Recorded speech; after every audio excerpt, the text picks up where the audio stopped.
name is David, and this is Ayana. Hi. We're like brothers and sisters. We're going to tell you the story about what happened to us during this month of November. Today is November 19th, 2009. During this month, there's a girl, not saying any names, there's this one girl who tried to separate our friendship forever. But guess what? It didn't happen. So during the first weeks of November, that girl kept sending messages to my mom, Jasmine, saying that I was never paying attention to her. I'm always with Ayana. We're always fooling around. We're always messing around at lunch, talking shit about people. But guess what? The truth finally got to my mom. One girl finally told the truth to my mom, and my mom realized that what she did, separating me and Ayana, that are brothers and sisters, was the wrong choice to make. Because that bitch, I will never be with her ever again. What she did was very wrong. No wonder I never paid attention to her. She deserves no attention. So, Ayana, do you have any words to say? Yeah, well, this girl needs to realize that we knew each other since we were little kids. And we're always going to be that around, like, each other. Like, he's, like, an older brother than me.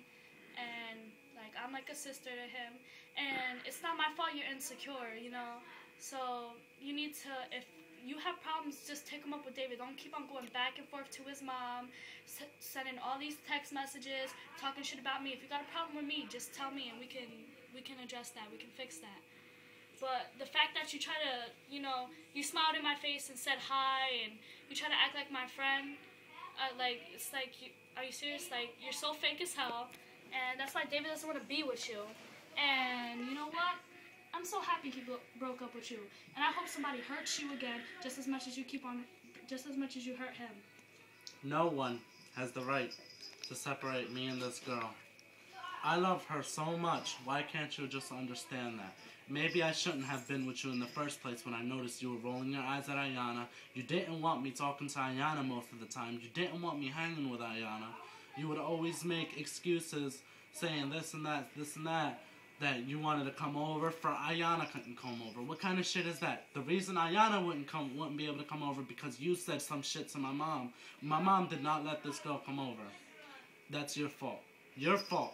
Everything happened because of you. I found out the truth today. On this day, I found out the truth today that it was all you.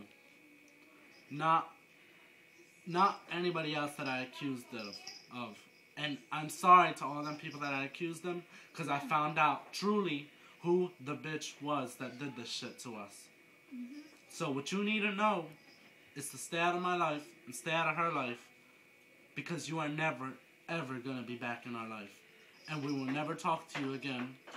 So stop talking to people and telling them that now that me and Ayana are talking again, that we're going to be talking shit again. We were never talking shit.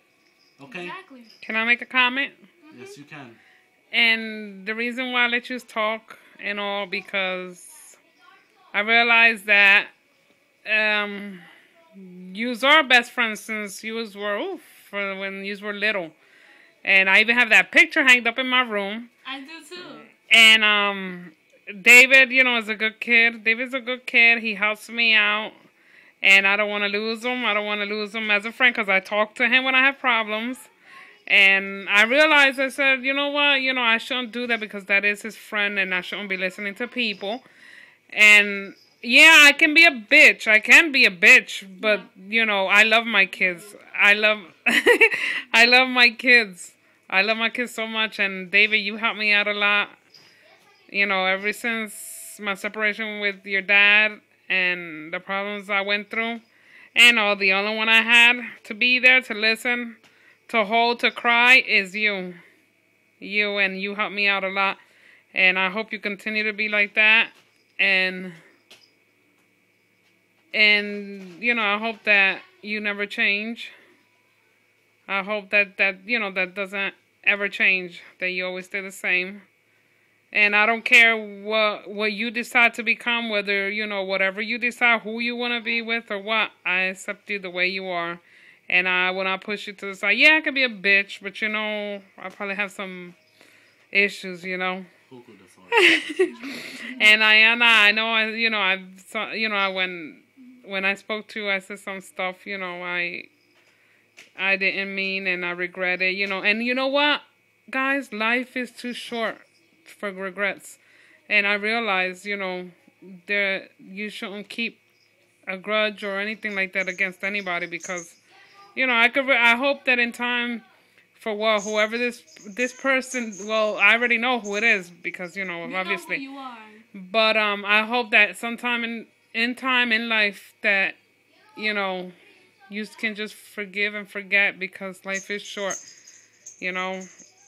And to be with arguments and all is just, you know, it's not right. It's not right, especially now when things are going, you know, sometimes wrong, and sometimes you need people and all to help you out and all. And, you know, the only one I got is y'all guys, my kids, and my friends, because family I don't have. You know that, David.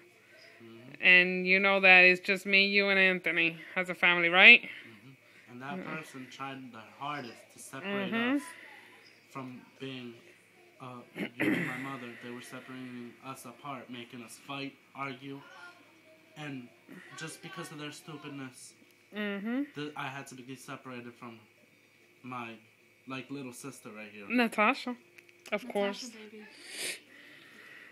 And they tried their hardest to separate us, me and you. But it was gonna work. It was trying to work. She was trying to push us away from each other, so we could end up fighting. I would end up having to leave the house. None of that should have happened.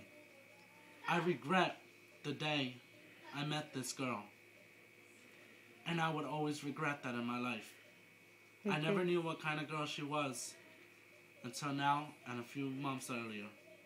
I never wanted to say nothing. But she was always like this, and I had deep down in my heart that she was going to do something like this.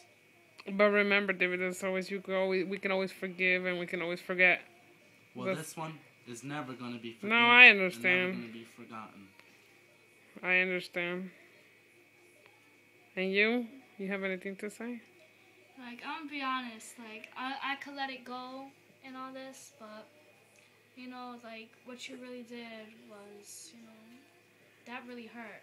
And I really thought, like, you were a friend and stuff, and I thought I could trust you and all that. But we were wrong. You know what? I say that you make David happy. All week, I was the saddest person that I could ever have been. Like, she really doesn't know how it was like.